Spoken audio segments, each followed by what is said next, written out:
बिस्मिल्लाहिर्रहमानिर्रहीम। अस्सलाम वालेकुम dear students, my name is Nasir Kaleem and I am your maths teacher. Students, आज हमने चैप्टर नंबर 12 स्टार्ट करना है जो कि ज्योमेट्री से रिलेटेड है और इसमें हमने लाइन बाइसेक्टर्स और एंगल बाइसेक्टर्स के रिलेटेड थ्योरम्स करने हैं और एक्सरसाइज देखनी है। चैप्टर नंबर 12 का ये हमारा पहला लेक्चर है जिसमें हम एक दो थ्योरम्स देखेंगे।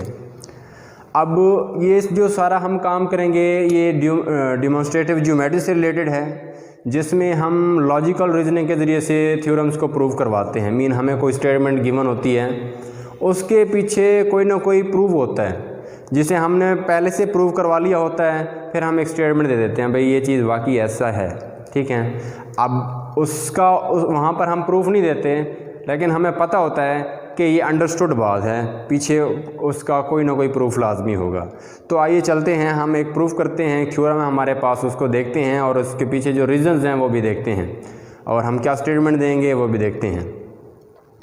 चैप्टर नंबर 12 है, थ्योरम है हमारे पास 12.1, any point on the right bisector. अच्छा, ये वर्ड यहाँ पर यूज़ हुआ है right bisector of a line segment. तो ये क्या चीज़ है right bisector of a line segment? पहले इसको देखते हैं, इसका कंसेप्ट क्लियर करते हैं। Right bisector of a line segment मतलब हमारे पास कोई लाइन सेगमेंट हो। फॉर एग्जांपल मैं कह देता हूँ कि ये एक लाइन सेगमेंट है, हमें लाइन सेगमेंट का रे का और लाइन का पता है। फॉर एग्जांपल मैं इसे नेम देता हूँ BC का। अच्छा, अब ये एक लाइन सेगमेंट है, इसमें से मैं एक लाइन पास इस तरीके से करवाता हूँ कि वो BC पर परपेंडिकुलर हो। वो लाइन, मैं उस लाइन को L का नेम देता हूँ सपोज, कि वो लाइन क्या हो, BC पर परपेंडिकुलर हो। और एक बात और ये कि वो BC के मिड में से गुजरे। सपोज मैं ये कह देता हूँ कि ये जो इसका पॉइंट है ये इसका मिड पॉइंट है, तो वो जो लाइन गुजरे इस पॉइंट में से गुजरे, ठीक है। लाइन कहा तो दोनों साइड से एरो आ जाएगा, ठीक हो गया। अब दोनों साइड से क्या है, ये एरो है, इसको मैंने L का नेम दे दिया। अब मैं यहाँ पर पॉइंट देना चाहूँ तो पॉइंट का नेम दे सकता हूँ, ठीक है। अब देखें कि ये जो मैंने लाइन यहाँ से पास करवाई है ये BC के मिड में है और BC पर परपेंडिकुलर है। अगर मैं BC पर कोई भी पॉइंट ले लेता हूँ, सपोज मैं यहाँ पर पॉइंट ले लेता हूँ X, तो ये X पॉइंट के ऊपर परपेंडिकुलर है। यहाँ पर जो भी एंगल बनेंगे, अब X पर जो भी एंगल बनेगा वो 90 का होगा, क्योंकि हमने बात की है कि ये जो हम लाइन पास करवा रहे हैं लाइन सेगमेंट BC से, ये परपेंडिकुलर है। और फिर हमने कहा जिस पॉइंट से ये पास करती है उस पॉइंट को हमने X का नेम दिया, और ये भी कहा कि ये लाइन BC के मिड में से पास हो रही है। बेटा ये डेफिनेशन थी line right bisector of a line segment की। अब हम वापस अपने थ्योरम की तरफ आते हैं, स्टेटमेंट देखते हैं। अच्छा, ये चीज़ बिल्कुल आसान है, हमने इसको रट्टा नहीं लगाना। हम पहले अपनी स्टेटमेंट को देखेंगे, स्टेटमेंट से ही हमने सॉल्व करना है, स्टेटमेंट ही हमारी हेल्प करेगी हमने इसको किस तरीके से सॉल्व करना है, तो समझने की ट्राई करनी है। Any point on the right bisector of a line segment मतलब लाइन सेगमेंट का राइट बाइसेक्टर जो मैंने आपको समझाया है उस पर वो कहता है कोई भी point is equidistance from its and point, कि वो जो पॉइंट होगा राइट बाइसेक्टर पर क्या होगा, इक्विडिस्टेंट होगा फ्रॉम इट्स एंड पॉइंट, ठीक है। लाइन सेगमेंट के जो एंड पॉइंट होंगे वो ये कह रहा है कि उनसे वो बराबर फासले पर होगा। कोई भी आप पॉइंट ले लें जो कि right bisector of a line segment पर हो। फॉर एग्जांपल मैंने आपको ये कहा ना कि ये मेरे पास क्या है, राइट बाइसेक्टर है। अब वो ये कह रहा है कि आप इस राइट बाइसेक्टर जो कि लाइन सेगमेंट का राइट बाइसेक्टर है, इस पर कोई भी पॉइंट लें तो ये जो इसके एंड पॉइंट्स हैं लाइन सेगमेंट्स के B और C, इनसे बराबर फासले पर होगा। फॉर एग्जांपल मैं यहाँ पर एक पॉइंट ले लेता हूँ, अगर मैं इसे कह देता हूँ कि ये पॉइंट P है, तो ये वाला पॉइंट जो P होगा ये B से और ये वाला पॉइंट जो P है C से बराबर फासले पर होगा। ये चीज़ हमने प्रूव करवानी है। हमें गिवन क्या था हमने अच्छे तरीके से देखा, हमने प्रूव क्या करवाना है वो भी हमने अच्छे तरीके से देखा। अच्छा, यहाँ पर जस्ट 4-5 हेडिंग्स देनी है, थ्योरम वो खुद देगा।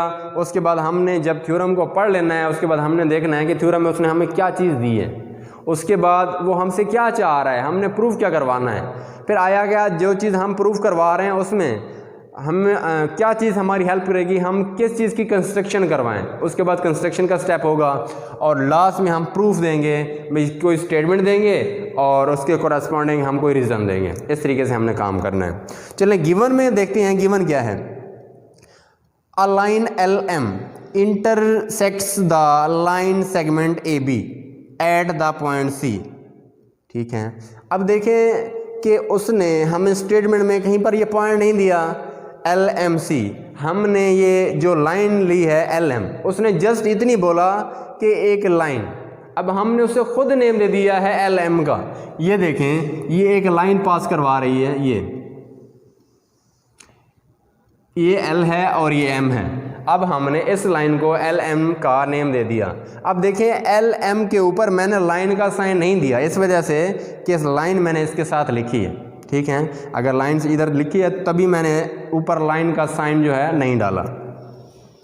A line LM intersects line segment AB। अब वहाँ पर जस्ट लाइन सेगमेंट था, यहाँ पर लाइन सेगमेंट AB हमने अपनी तरफ से कर लिया है, क्योंकि हमने जो लाइन सेगमेंट लिया है उसे हमने AB का नेम दिया है। एट द पॉइंट C, अब हमने इस पॉइंट को अपनी मर्जी से C का नेम दे दिया है। ज़रूरी नहीं कि हम C का नेम दें, हम अपनी मर्जी से कोई भी नेम दे सकते हैं। जैसे कि मैंने यहाँ पर X का नेम दिया था एग्जांपल में समझाने के लिए आपको, यहाँ पर उसने C का नेम दिया है। Such that LM is perpendicular to AB, जो लाइन LM है वो परपेंडिकुलर है लाइन सेगमेंट AB पर। ये जो लाइन है LM, ये देखें परपेंडिकुलर है लाइन सेगमेंट AB पर, और यहाँ पर जो भी एंगल बनेगा, क्योंकि परपेंडिकुलर है पॉइंट C पर, जो भी एंगल बनेगा वो 90 डिग्री का होगा। अंडरस्टूड, इधर भी 90 का और इधर भी 90 डिग्री का एंगल बनेगा। और क्या है, AC is congruent to BC। अब AC is congruent to BC, ये डेफिनेशन है right bisector of a line segment की, कि लाइन सेगमेंट के मिड में से ये पास होता है, और मिड में से पास होता है तो जो A और C के दरमियान में डिस्टेंस होगा वो कांग्रुएंट होगा जो B और C के दरमियान में डिस्टेंस होगा। ये तो था हमें गिवन। अब वो हमसे चाह क्या रहा है, हमसे क्या पूछ रहा है, हमसे वो ये पूछ रहा था कि जो कोई भी आप पॉइंट लें right bisector of a line segment पर, मतलब कि इस लाइन पर आप कोई सा भी पॉइंट लें तो ये जो इसके एंड पॉइंट्स हैं A और B उनसे बराबर फासले पर होगा। ठीक है, बराबर फासले पर होगा। अब हम इस चीज़ को किस तरीके से लिख रहे हैं, हमने पॉइंट ले लिया P right bisector of a line segment पर, जो पॉइंट ले लिया P। अब ये P A और ये P B से बिल्कुल इक्वल डिस्टेंस पर होगा, तो हमने ये कह दिया कि जो लाइन सेगमेंट PA है वो कांग्रुएंट होगा लाइन सेगमेंट PB के। ये चीज़ हमने प्रूव करवानी है। ठीक है, अब हमने देखा कि गिवन क्या था, प्रूफ क्या चीज़ करवानी है। इसके बाद हमें किस चीज़ की ज़रूरत है, इस चीज़ को प्रूव करवाने के लिए क्या चीज़ हमारे लिए हेल्पफुल होगी कि हम ये प्रूव करवा पाएँ। तो देखें स्टूडेंट्स, ये देखें मैंने ये डॉटेड लाइन में ये किए हैं, तो ये एक ट्राइंगल फॉर्म में आ गया है। दूसरे मानों में कहने का मतलब ये है, मैंने P और A को मेजर करवाना है, P और B को मेजर करवाना है, मीन कि मैंने P को A से P को B से आपस में मैच कर लिया है, ताकि देखूं कि इनके दरमियान में ये जो डिस्टेंस है क्या वाकई इक्वल है या नहीं है। तभी मैंने ये डॉटेड लाइन में इनको आपस में मैच किया है। ये जो डॉटेड लाइंस होंगी ये सिर्फ ये शो करेंगी कि ये हमारी कंस्ट्रक्शन का पॉइंट है। किसका पॉइंट है, हमारी कंस्ट्रक्शन का पॉइंट है। कंस्ट्रक्शन में हमने क्या कहना है, कंस्ट्रक्शन में हमने ये कहना है join P to the point A and B, भाई P पॉइंट को A और B से मिला दें। अब देखें हमारी जो फिगर थी वो इस फॉर्म में आ चुकी है। पहले ये वाली साइड और ये वाली साइड नहीं थी, कंस्ट्रक्शन की वजह से ये दोनों साइड्स आ गई हैं, और फिगर को अगर देखा जाए तो इसमें दो ट्राइंगल्स बन गई हैं। क्या बन गई हैं, दो ट्राइंगल्स, एक है हमारे पास ACP ट्राइंगल और एक है BCP ट्राइंगल्स। अब दो ट्राइंगल्स बन गई हैं, ट्राइंगल्स के बारे में हमने पढ़ा हुआ है, उसकी प्रॉपर्टीज़ का भी हमें पता है, हम वो यूज़ करेंगे और जो हमने चीज़ प्रूव करवानी है उस तरफ चलेंगे। अब हम इन दोनों ट्राइंगल्स की कोरेस्पॉन्डेंस चेक करते हैं। ये जो साइन है कोरेस्पॉन्डेंस का साइन है कि इन ट्राइंगल ACP कोरेस्पॉन्डेंस है देखनी है, ट्राइंगल BCP, इन दोनों ट्राइंगल्स को हमने चेक करना है, कोरेस्पॉन्डेंस देखनी है कि क्या चीज़ आ रही है। अब ये देखें कि उसने खुद ही हमें दिया था, कौन से पॉइंट्स हमें उसने खुद दिए थे। उसने ये कहा था कि AC और BC का जो डिस्टेंस है वो आपस में बिल्कुल इक्वल है, मीन कि इनकी जो लेंथ है AC और BC की जो लेंथ है वो आपस में इक्वल है, कांग्रुएंट है। तो हमने ये कह देना है line segment AC is congruent to line segment BC। अब ये वाला पॉइंट हमें गिवन था, तभी हमने रीजन में क्या लिखना है, ये पॉइंट हमें गिवन था। अच्छा, इसके बाद ACP is congruent to BCP, ये जो साइन है ये एंगल का साइन है, मीन के यहाँ पर जो एंगल ACP बनेगा वो कांग्रुएंट होगा एंगल BCP के। अब ACP और BCP स्टूडेंट्स माइंड में रखना है, जो भी पॉइंट दरमियान में होगा ना उस पॉइंट पे हमारा एंगल बन रहा होगा। C दरमियान में है तो C पर ही एंगल बन रहा है।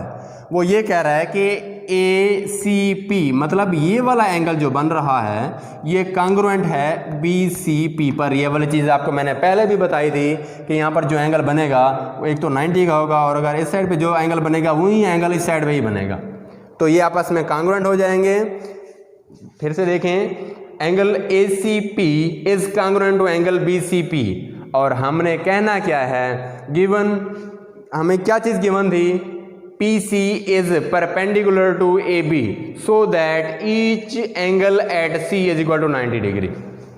इसको देखते हैं, इसमें उसने क्या बोला है हमें, PC एक लाइन सेगमेंट है PC जो कि परपेंडिकुलर है AB के, और ये चीज़ गिवन है। PC हमारा ये है, ये P और ये C। अब ये देखें, ये वाकई ये जो है ये PC ये क्या है, AB पर परपेंडिकुलर है। PC जो लाइन सेगमेंट है AB के ऊपर परपेंडिकुलर है। दो लाइन सेगमेंट हैं एक दूसरे के ऊपर परपेंडिकुलर हैं, PC वाला AB के ऊपर परपेंडिकुलर है। अगर ये परपेंडिकुलर है तो हमें पता है कि अगर कोई चीज़ एक लाइन दूसरी लाइन के ऊपर या एक लाइन सेगमेंट दूसरी लाइन सेगमेंट के ऊपर परपेंडिकुलर हो तो एंगल 90 का बन रहा होता है। तभी हमने कहा कि पॉइंट C पर परपेंडिकुलर है और पॉइंट C पर जितने भी एंगल बनेंगे हर एंगल 90 डिग्री का होगा। यहाँ पर हमने ये कहा।